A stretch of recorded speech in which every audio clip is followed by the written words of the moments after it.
দেশের প্রায় ২২ লাখ সরকারি চাকরিজীবী যারা দীর্ঘ ১১ বছরের অপেক্ষা শেষ হচ্ছে। প্রিয় সরকারি চাকরিজীবী ভাই ও বোনেরা, আজকের সকালের আপডেট নিউজে আপনাদের স্বাগতম। যারা আমাদের চ্যানেলে নতুন তারা এখনই চ্যানেলটি সাবস্ক্রাইব করুন, আর হ্যাঁ, অবশ্যই কমেন্ট করে জানাবেন আপনারা কে কোন জেলা থেকে আমাদের ভিডিওটি দেখছেন। তবে চলুন কথা না বাড়িয়ে আজকের সর্বশেষ সংবাদটি জেনে নিন। নতুন পে স্কেলের সুবিধা থেকে যারা বঞ্চিত হয়ে আসছেন এবং বর্তমান চরম মূল্যস্ফীতির বাজারে মানবেতর জীবনযাপন করছেন, তাদের জন্য আজ একটি অত্যন্ত গুরুত্বপূর্ণ এবং আশাব্যঞ্জক খবর নিয়ে বিস্তারিত আলোচনা করা হচ্ছে। অন্তর্বর্তীকালীন সরকার ক্ষমতায় আসার পর সরকারি কর্মচারীদের মধ্যে একটি নতুন আশার সঞ্চার হয়েছিল যে দীর্ঘদিনের বৈষম্য দূর করে এবার নবম পে স্কেল ঘোষণা করা হবে। সরকার পে কমিশন গঠন করেছে এবং কমিশনের কাজও শেষের পথে, কিন্তু সাম্প্রতিক সময়ে অর্থ উপদেষ্টা ড সালেহুদ্দিন আহমেদের একটি মন্তব্যে কিছুটা ধীরগতি ইঙ্গিত পাওয়া গেছে। তিনি বলেছেন যে পে স্কেলের মধ্যে একটি জটিল ও বিশাল কর্মযজ্ঞের চূড়ান্ত সিদ্ধান্ত পরবর্তী নির্বাচিত সরকারের হাতে দিয়ে যাওয়াটাই সমীচীন হবে। এই বক্তব্যের পর থেকেই সরকারি কর্মচারী মহলে মিশ্র প্রতিক্রিয়া ও উদ্বেগের সৃষ্টি হয়।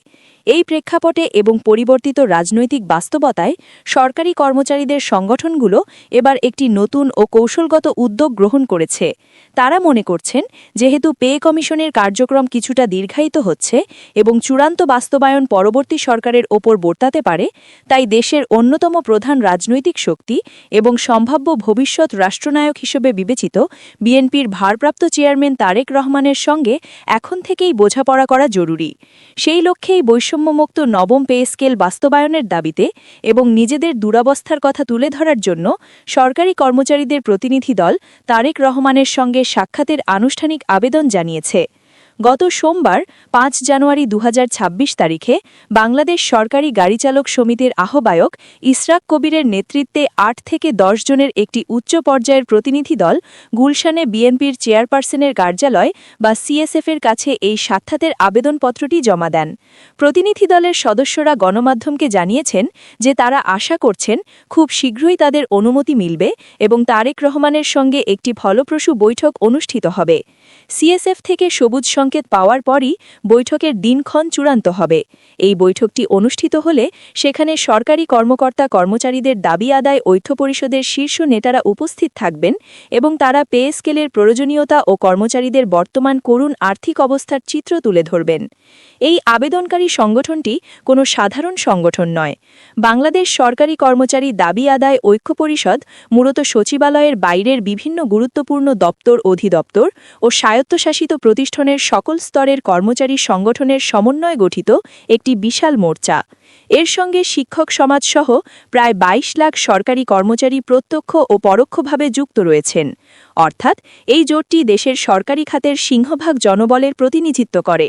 তাই তাদের এই উদ্যোগকে রাজনৈতিক ও প্রশাসনিক মহল অত্যন্ত গুরুত্বের সাথে দেখছে। সাক্ষাৎ চাওয়ার মূল কারণ হিসেবে কর্মচারীরা উল্লেখ করেছেন যে ২০১৫ সালে ঘোষিত অষ্টম পে স্কেল ছিল চরম বৈষম্যমূলক।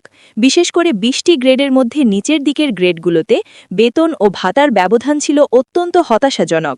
মাত্র ২০০ থেকে ৫০০ টাকা বাড়লেই গ্রেড পরিবর্তন হতো, যা বর্তমান বাজারে কোনো অর্থই বহন করে না। দীর্ঘদিন ধরে তারা আন্দোলন সংগ্রাম করেও বিগত সরকারের আমলে কোনো সুফল পাননি, উল্টো দমন পীড়নের শিকার হয়েছেন। বর্তমানে নিত্য প্রয়োজনীয় দ্রব্যের দাম, সেবা খাতের ব্যয় এবং মুদ্রাস্ফীতি এমন এক পর্যায়ে পৌঁছেছে যে ১১ থেকে ২০ গ্রেডের কর্মচারীরা পরিবার পরিজন নিয়ে খেয়ে পরে বেঁচে থাকতেই হিমশিম খাচ্ছেন। বেসরকারি খাতে যেখানে নিয়মিত বেতন বাড়ে, সেখানে সরকারি কর্মচারীরা ১১ বছর ধরে একই বৃত্তে আটকে আছেন। এই অমানবিক পরিস্থিতি থেকে মুক্তি পেতেই তারা তারেক রহমানের দ্বারস্থ হয়েছেন। তারেক রহমানের কাছে পেশ করার জন্য কর্মচারীরা তাদের দীর্ঘদিনের দাবিগুলোকে সংক্ষেপে ৭টি মূল দফার মধ্যে নিয়ে এসেছেন। এই দাবিগুলো হল ১:৪ বা ১/৪ অনুপাতে ১২ ধাপে একটি বৈষম্যহীন নবম পে স্কেল বাস্তবায়ন করা, অর্থাৎ সর্বোচ্চ কর্মকর্তার বেতন সর্বনিম্ন কর্মচারীর বেতনের ৪ বেশি হবে না এবং গ্রেড সংখ্যা ২০ থেকে কমিয়ে ১২টিতে নামিয়ে আনা। সবচেয়ে গুরুত্বপূর্ণ দাবি হল সর্বনিম্ন বেসিক বেতন ৩৫,০০০ টাকা নির্ধারণ করা। কর্মচারীরা মনে করেন বর্তমান বাজারে ৩৫,০০০ টাকার নিচে বেতন হলে ৬ সদস্যের একটি পরিবার চালানো অসম্ভব। তাই এই দাবির সাথে দেশের সকল কর্মচারী একমত পোষণ করছেন। দ্বিতীয়ত, যাদের বেতন স্কেলের শেষ ধাপে পৌঁছে গেছে তাদের বার্ষিক ইনক্রিমেন্ট বন্ধ না করে নিয়মিত অব্যাহত রাখার দাবি জানানো হয়েছে। তৃতীয়ত, 2015 সালে বাতিল হওয়া অত্যন্ত জনপ্রিয় 3টি টাইম স্কেল ও সিলেকশন গ্রেড পুনর্বহাল করার দাবি জানানো হয়েছে, যা তাদের অধিকার। চতুর্থত, সকল স্বায়ত্তশাসিত প্রতিষ্ঠানে গ্র্যাচুইটির পাশাপাশি পেনশন প্রবর্তন করা এবং বিদ্যমান গ্র্যাচুইটি বা আনুতোষিকের হার 90% থেকে বাড়িয়ে 100% বা শতভাগ করার প্রস্তাব রাখা হয়েছে। এছাড়া পেনশনের ক্ষেত্রে 1 টাকার বিনিময়ে 500 টাকা নির্ধারণ করার দাবিও রয়েছে। পঞ্চমত, ব্লক পোস্টে কর্মরত কর্মচারীদের দীর্ঘদিনের বঞ্চনা দূর করতে 5 বছর পরপর স্বয়ংক্রিয়ভাবে পদোন্নতি বা উচ্চতর গ্রেড প্রদানের ব্যবস্থা করতে হবে। ষষ্ঠত, অধস্তন আদালতের কর্মচারীদের বিচার বিভাগীয় কর্মচারী হিসেবে স্বীকৃতি ও মর্যাদা দিতে হবে এবং টেকনিক্যাল কাজে নিয়োজিতদের টেকনিক্যাল পদমর্যাদা দিতে হবে।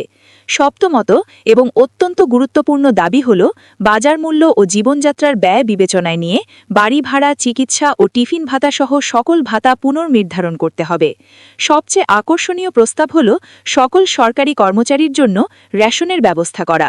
পুলিশ বা সেনাবাহিনীর মতো সাধারণ কর্মচারীদেরও যদি রেশনের আওতায় আনা যায় তাহলে তাদের সংসার খরচ অনেক কমে যাবে। কর্মচারীরা বলছেন, বেতনের কিছু অংশ কমিয়ে হলেও যদি রেশনের ব্যবস্থা করা হয় তাহলে তারা তাতে রাজি আছেন। এছাড়া চাকরিতে প্রবেশের বয়সসীমা 35 বছর এবং অবসরের বয়সসীমা 62 বছর করার দাবিও তারা তুলে ধরবেন। উন্নয়ন প্রকল্প থেকে রাজস্ব খাতে আসা